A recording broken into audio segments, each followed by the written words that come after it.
Welcome to the Deep Dive.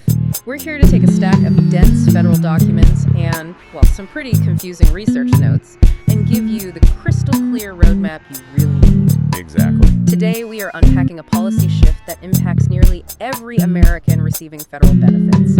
We're talking about the mandatory end of paper checks. That's a huge change. And our mission today is critical. We need to fully understand this transition, clear up a major confusion about which banks can even handle federal direct deposits, and arm you with the digital security knowledge you need to navigate this whole thing safely. That is the task.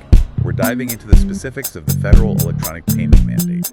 It was solidified by Executive Order 14247, which sets a pretty firm timeline for late 2025 and into 2026. And a big part of this is that misconception we've heard about. A huge part. We're going to dismantle this idea that major banks, and we heard specifically about BMO, are somehow unable to process SSA or VA direct deposits.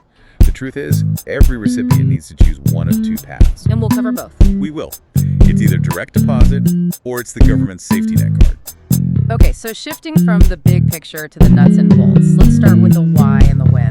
This isn't the first time the government's pushed for this, but this final mandate, effective September 30, 2025, it feels non-negotiable for the last holdouts. It really is. So if the cost savings have always been so clear, why is the government only now mandating the shift for this final tiny group of beneficiaries? That's a great question, because you're right. Previous mandates, like the one back in 2011, they captured about 99% of recipients. So this is just the last 1%. The last fraction of percent.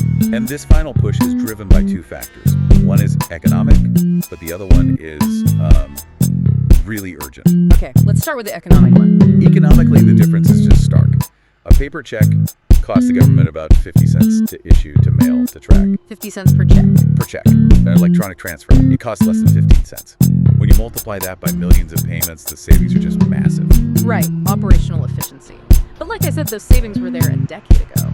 It sounds like the more urgent driver has to be security. Precisely. The U.S. Treasury literally calls the paper check the front door for fraud. Front door for fraud. Wow.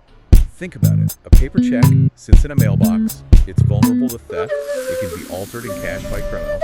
Sometimes weeks can go by before you even realize it's missing. And going electronic just cuts that off at the knees. Instantly. It just shuts down that entire attack vector. So this wasn't just a cost-saving measure. It was driven by the calculation that every single paper check issued was a potential and very costly liability. It's a necessary lock on the system then. Now, this applies to Social Security, SSI, VA benefits, all of it. But nearly everyone isn't